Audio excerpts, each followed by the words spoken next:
So, you already have the divorce papers ready? Are you trying to scare me? You know I'm ready for this at any time. You better calm down and think about what you just said. With that, my husband Jackson got up and went into his room. My name is Camaa, and I'm a 28-year-old office worker. I got married a year ago to a man named Jackson. We met on a blind date, and after dating for a year and a half, he proposed to me. Although I thought we got married a bit too soon, I'd always wanted to be married and have children before turning 30, so I accepted his proposal. However, I later realized I should have been more cautious.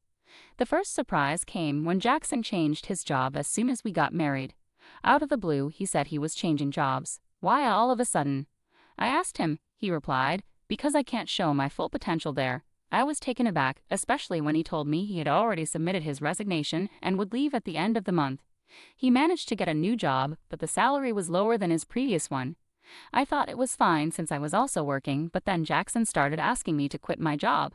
I would have been okay with quitting if his income could support us both. However, as I mentioned, he had just changed jobs and his salary was now lower. Jackson insisted that his salary would increase soon, but we had no idea when that would be. If I quit my job now, we wouldn't be able to save any money and would struggle to cover expenses like rent and car payments. In short, we couldn't manage on Jackson's salary alone.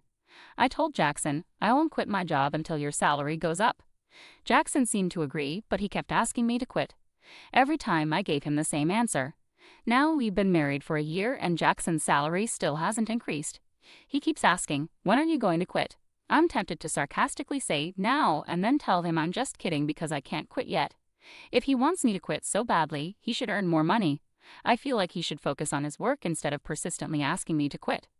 I wondered why Jackson wants me to quit my job so badly, and I finally figured it out. It seems Jackson wants me to take care of his mother, Helen.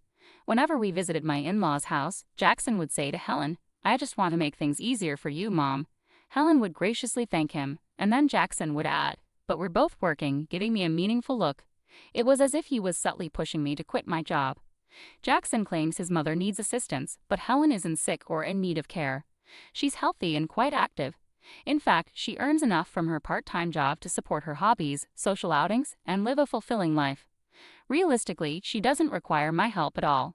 If I were in Helen's shoes, I'd feel disheartened to be seen as needing care when I'm perfectly capable. But Jackson continues to insist that I take care of Helen. Oh, if only one of us were home during the day, we could go check on Mom every day, Jackson suddenly voiced his thoughts.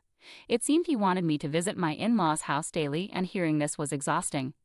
I persisted in questioning my husband. Helen is perfectly healthy, so what exactly do you expect me to do? Jackson responded matter-of-factly, there are plenty of things you could do. You could help with housework or run errands. There's a lot to assist her with. But Helen works part-time and spends time with her friends during the day, so she's not home much, right? I countered. Even if Mom isn't home, you could still handle the housework, couldn't you? Jackson's words left me baffled. What is he saying? Am I supposed to be her maid? I thought to myself. Jackson seems to be very concerned about appearances, especially in front of his parents. If he's so determined to care for them, he should handle the household chores himself. I wasn't interested in indulging Jackson's pride, so I didn't quit my job and avoided visiting my in-laws on my days off. However, I did make sure to visit them during holidays like New Year's. Thinking back, Jackson often assigned me tasks whenever we visited my in-laws together. He'd ask me to clean up, assist his mom, check if anything was needed from the store, and so on. But I never acted on these requests. When he asked me to go to the store, I'd respond with, don't you know more about this area than I do? He'd then say, it wouldn't make sense if I did it. I didn't really understand his reasoning. It seemed like he just wanted to control me and feel good about taking care of his parents, didn't it? Over time, that's how I started to view Jackson. Could it be that he's more concerned with appearances than genuinely caring for me? When I boldly asked him, why don't you pitch in or quit your job to care for your own mother? He appeared extremely uncomfortable and had a disgusted expression on his face. That's not something I'm supposed to do. I'm giving you these instructions so that my mom will think that you are a considerate, useful wife. I hope you realize how kind I am to you, he said. In other words, he wants to dump all the difficult tasks on his wife and show off how good he is as if it's something remarkable. Well, I'm not his servant or slave, and I don't deserve to be treated disrespectfully in front of my in-laws. If Jackson continues making unreasonable demands, I won't stay silent. I'll stand up for myself. But despite talking to him, Jackson hasn't changed. He still asks, are you going to quit your job? And whenever we visit my in-laws, he orders me around just like before. I had enough and decided it was time to discuss it with him seriously. I think we need to talk about our future, I said. What are you even trying to say? Jackson replied, sounding annoyed. I'm honestly fed up. I'm tired of you constantly asking me when I'll quit my job and exhausted from you pressuring me to take care of Helen, I explained. Why are you fed up with that? You're my wife and it's your duty to care for your husband's parents, Jackson said. Don't you think that's a huge responsibility for me? Shouldn't you, as their biological child, be responsible for helping with the housework and taking care of your own parents in the first place? I asked. No way, it's the wife's duty to do it. Are you the kind of person who doesn't care about family? I'm really disappointed to hear you say that, Jackson responded. Then let me ask you this, how have you been taking care of my parents? If I asked you to care for my parents, would you do it then? I questioned. Jackson stared at me blankly. What are you saying? Why should a husband take care of his wife's parents? So does that mean you won't take care of my parents now or ever? I pressed. The husband's parents and wife's parents are completely different, Jackson replied. What difference does that make, anyway? I don't get it, I said, feeling frustrated. I didn't realize you were so clueless. It's like talking to my old boss, I continued. What are you saying? Jackson asked, confused. I'm saying the husband's parents should come first. You should take care of your wife's parents, I clarified. What? I exclaimed. So you only prioritize your own blood-related family? I'm so disappointed in you. I won't be visiting your parents anymore. Why would you do that? Enough is enough. I'm the one who wants you to stop this nonsense, I retorted. No way, how dare you talk back like that? My mom is right, Jackson shot back. Mom was talking about you. She said you're a badly behaved wife. That's why she gave me this. With that, Jackson pulled out a piece of paper from his bag. It was divorce papers. What? You already had divorce papers ready. I was shocked, but Jackson seemed strangely proud. See? I scared you, didn't I? I'm prepared for this anytime, so think about what you just said, Jackson declared smugly before leaving for his room. Unbelievable. Why is Jackson so selfish? That look of triumph on his face. It's clear the divorce papers are a threat to make me obey him. The fact that Helen was involved made me even more suspicious. Jackson is acting like a puppet for his mom, trying to control me while following her orders. It's ridiculous. I won't let Jackson have his way. How can he not see our marriage is in trouble when he acts like this? His lack of understanding just annoys me more. Jackson had already completed the divorce papers and handed them to meet with witnesses, including Helen and his friends. This meant I could sign and file them whenever I chose.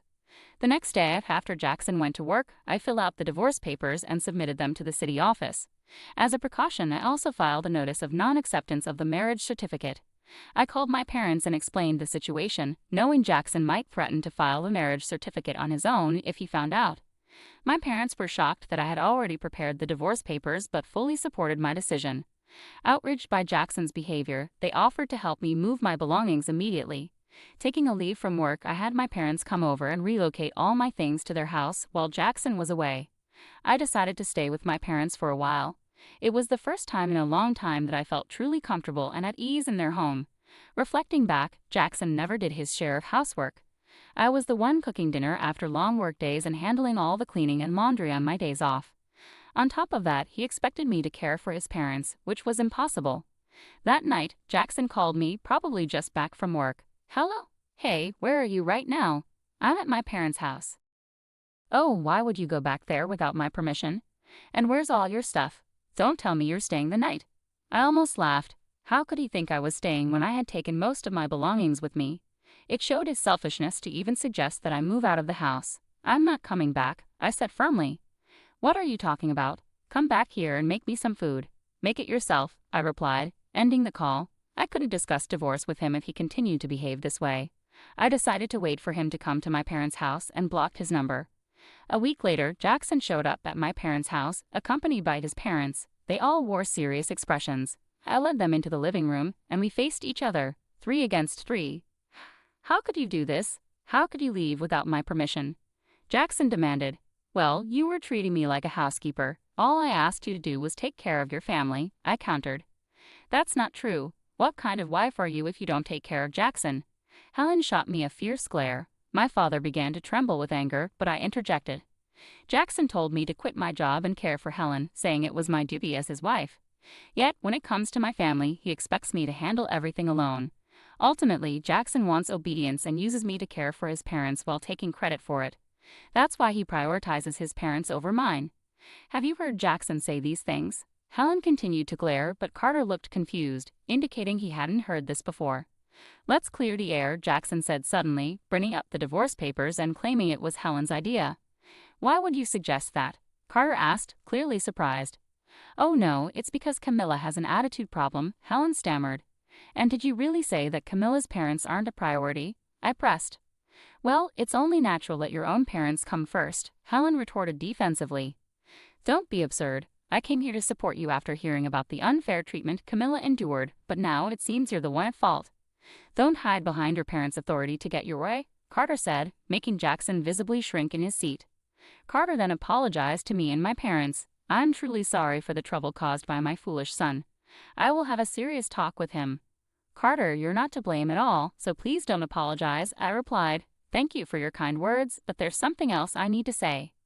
Turning to Jackson, who was now nervous, I said, the divorce papers you gave me, I've already filed them. We're no longer married. Jackson and Helen both turned pale. Why did you file them without my permission? Jackson demanded, shocked. You told me I could file them whenever I wanted. Besides, you had already filled out your part and had Helen sign as a witness, I calmly explained. Oh, that was, Jackson stammered, clearly at a loss for words. Carter, furious, intervened. Jackson, you used divorce as a threat. He slapped Jackson across the face.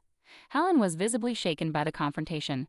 I apologize deeply that you had to witness this. You're right to divorce this fool. On behalf of Jackson, I'm truly sorry for ruining your marriage, Carter said, grasping Jackson by the collar and demanding apologies from both Jackson and Helen before escorting them out of the house.